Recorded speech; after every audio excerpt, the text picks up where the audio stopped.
کسی P M, کسی clerk, کسی چھوٹے سے چھوٹے بندے کی بھی سفارش کر دی تو مجھے ایک رکن قومی اسمبلی پی ٹی آئی کا نے کہا کہ یار ہم تو مارے گئے.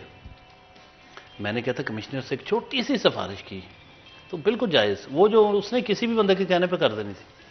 کہتا ہے جناب آپ کو پتا نا کہ پرائم منسٹر صاحب نے منع کیا ہے کہ وہ اس طرح کی چیز مداخلت پسند نہیں کرتے. وہ کہتا جی ہم ان سے کیا کام کہیں گے.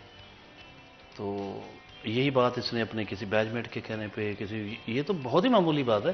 بڑے بڑے کام کسی جرنلسٹ کے کہنے پہ کر دیں گے، کسی بیچ میٹ کے کہنے پہ کر دیں گے، کسی بھی باس اور شخص کے کہنے پہ کر دیں گے. ہمیں تو کہتا ہے اچھوت بنایا ہوا. تو یہ وہ معاملہ تھا جس پہ پرائم منسٹر 3.5 سال انہوں نے اسی طرح رہے. اب آ کے پریشر بڑا ہے تو اب ان کو ارکان اسمبلی کے ساتھ بیٹھنا اٹھنا شروع ہوئے، لیکن اب ان کے ہاتھ سے معاملات بہت سارے نکل چکے ہیں. ایک انیشیٹو انہوں نے لیا یہ ہیلتھ والا.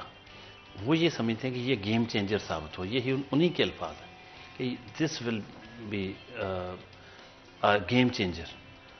وہ سب کچھ بھول جائیں گے لوگ. 10 لاکھ روپے ہر شخص کے پروپیگنڈا ساتھ ساتھ ہوگا نا. ہر غریب شخص کی جیب میں بھی 10 لاکھ ڈال دیے گئے. حالانکہ وہ 10 لاکھ اس طرح نہیں ہے، وہ یہ ہے کہ چلے کبھی بیمار ہوگا تو علاج کرا سکے گا. ایون دین میں سمجھتا یہ بہت بڑا منصوبہ. لیکن مایوسی اتنی ہے، فرسٹریشن اتنی ہے، مسائل اتنے زیادہ ہیں، روٹی نہیں مل رہی لوگوں کو، روزگار نہیں مل رہا، لا قانونیت ہے، انفلیشن ریٹ بڑھ گیا ہے، لوگ تو باقاعدہ رل گئے ہیں. تو ایسے میں محض ایک پروجیکٹ ان کے لیے کیا فیور دے گا؟ بالکل. اینڈ ایبسولوٹلی یہ تو وقت ہی بتائے گا کہ اس صحت کارڈ کے انیشیٹو کا کیا اثر ہوتا ہے، کیا عوام کا سپورٹ اور ایک جو ٹرسٹ اور فیتھ گورنمنٹ میں تھا وہ واپس لایا جا سکے گا. پاکستان تحریک انصاف اگلے الیکشنز میں کیسے پرفارم کر پائے گی، چاہے ہم بلدیاتی الیکشنز کی بات کریں یا پھر جنرل الیکشنز کی بات کریں. یہ تو وقت ہی بتائے گا. بہت بہت شکریہ سر آج میں جوائن کرنے کے لیے. یہاں پر ایک چھوٹا سا بریک لیں گے، بریک کے بعد حاضر ہوں گے. کہیں مت جائے گا، ہمارے ساتھ رہیے.